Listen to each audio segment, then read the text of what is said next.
A constructive formulation of critical assessment. Introduction. By using the available, primarily online, sources, we are not only passive recipients of content. In most cases, we can also evaluate the outcome of the creator's work by leaving our opinions or comments.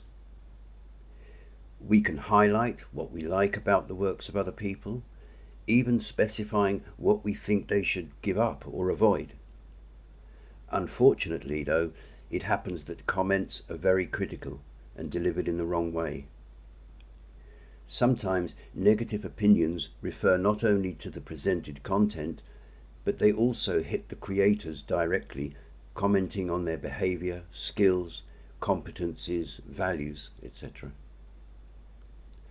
Of course, we don't have to like all the content, and we have the right to express our criticism, but it's important to do it in a constructive way.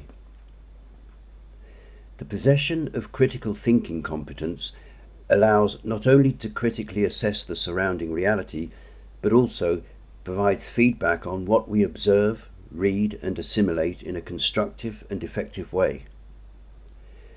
Due to critical thinking, we can not only critically evaluate the content or products of other people, but also express criticism in an accessible way, without offending the authors or referring to their personality and overall activities.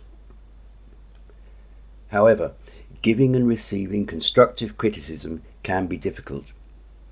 Hence, it is worth exploring how to construct feedback that may be critical and constructive at the same time, without offending the other person or losing the context. The meaning of constructive assessment. You might have read or even written very negative comments that referred not only to a specific product, but also to the creators of the content by insulting, ridiculing, and depreciating them, for example, through social media. Criticism is primarily associated with something negative, such as judging or even hating an online creator. Other associations with criticism are more neutral, such as literary and theatrical criticism, as is the case of film or music critics. The word critique comes from the Greek krinein, meaning to sift, to separate, to distinguish, to choose, to judge, to adjudicate, or to decide. According to the definition, criticism is the art of distinguishing ideas, expectations, and intentions accompanying a given undertaking or work, and the facts or specific requirements for a given type of activity or work. These requirements refer to content, form, genre, style, and internal proportions of components of a given whole. Therefore, criticism may be divided into two major types. Constructive, building up criticism. This is clear and the message is directed straight to the recipient. So constructive criticism is clear, direct, honest, and easy to implement. When wishing to offer constructive criticism to someone whose work is disliked, one should be very specific about the elements one thinks might need to be changed and how these should be changed.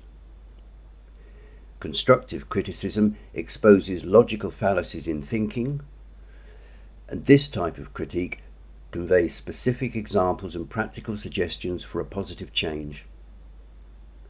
This type of feedback also indicates how recipients can make positive changes in their behavior in order to minimize future problems. And it is also a manifestation of sincerity and treating other people and their work with due respect. What are the benefits of constructive criticism? Constructive criticism can be part of implementing an improvement strategy to help creators improve their activities. It can point out errors in logical thinking and teach critical thinking. It allows creators to feel that their work is appreciated, but that some aspects of it should be refined or changed. B. Destructive, depressing criticism. This is usually expressed in the form of general, subjective remarks focusing on personal characteristics, taking the form of biased comments. The difference between constructive and destructive criticism most often lies in how the comment is worded. While constructive criticism focuses on how to build up the other person's self-esteem, depressing criticism focuses on what is wrong, incorrect, or weak. In this type of critique, the feedback can be vague and often lacks guidance or support. Consequences of destructive criticism. As can be seen, criticism leads to defensiveness in the recipient of a given criticism. Recipients of destructive criticism often withdraw into themselves and feel lowered self-esteem.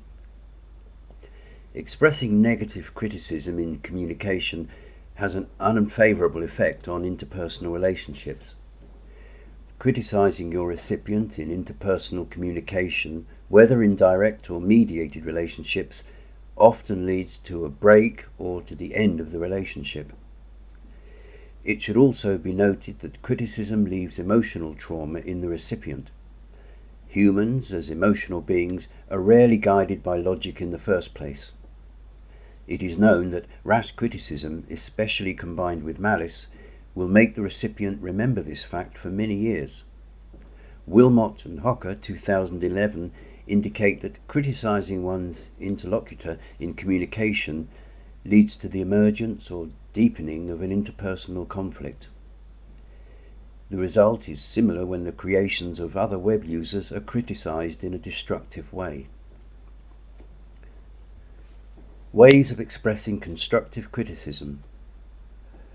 We will now discuss the model of providing critical feedback that aims to avoid, among other things, the creation of comments that are either offensive or damaging, and which indicate how content creators can improve their product or work.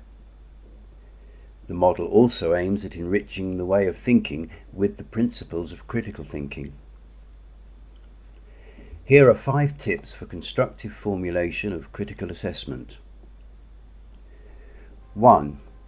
Use the I language, the I messages.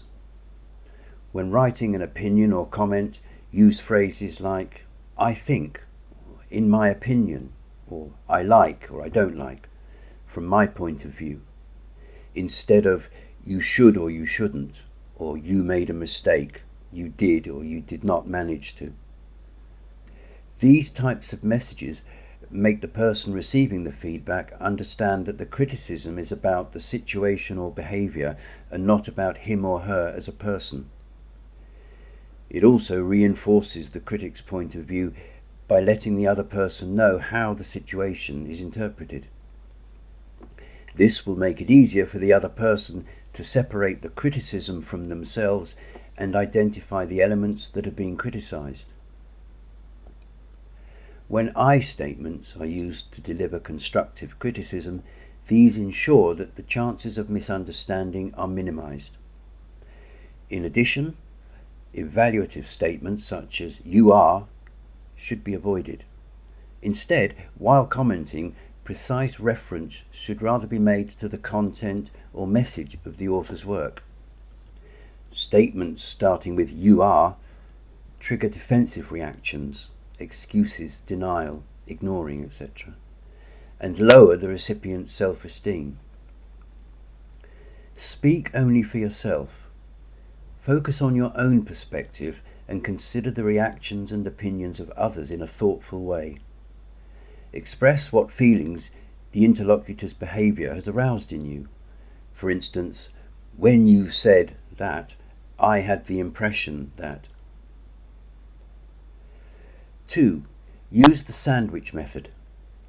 The sandwich method provides constructive criticism in between specific praises. An opinion or comment built using the sandwich method has a structure in which positive information and critical parts of the assessment alternately appear. The model is as follows: praise, criticism, praise. This structure can be repeated many times, but the rule is simple. The opinion or comment must start and end with positive information. Clue: consider writing your feedback listing what your positive praise is, an area of improvement the author should focus on, and other specific praise for something that has been done well or which is above expectations. 3. Focus on the behavior or action. When formulating a constructive critical assessment, it is important to focus on a specific action, outcome, or behavior that the critic would like to improve. When focusing on expected performance and improvements, consider using non-specific language such as numbers, results, or project instead of your numbers, your results, or your project.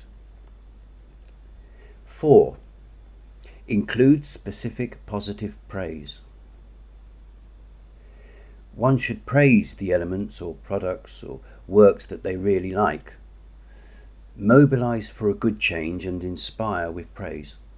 Hence, the message should not focus only on behavior worth changing, as that is demotivating.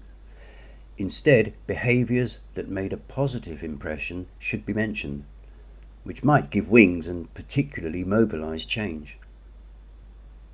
Useful feedback should also be provided by starting with the good parts. Then it is worth remembering that the statement should serve the recipient and not the provider, and ultimately it should be an inspiration to change or discover something the recipient was not aware of. 5. Be empathetic. An important key to constructive criticism is to show empathy to the person receiving the feedback. Try to imagine yourself in the place of the person who you are talking to or to whom you are writing a comment or opinion. Then think about the specific words that would be most helpful to you and the way you would like to hear the criticism. Remember not to make hasty conclusions. Last but not least, don't compare the effect of a person's work with that of others. No one likes to be compared, and comparison is not motivating. Summary: each of us has the right to have their own opinions on a given topic. There are many things we might not like, especially if we are critical thinkers.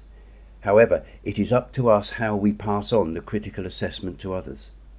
Remember that constructive criticism should encourage others to learn and grow. Constructive criticism is specific and contains plans of action, while destructive criticism is vague and confusing, often concerning not only the product, action or behavior being evaluated, but also the creator's personality or talent. Constructive criticism is given by an appropriate, empathetic recipient. Destructive criticism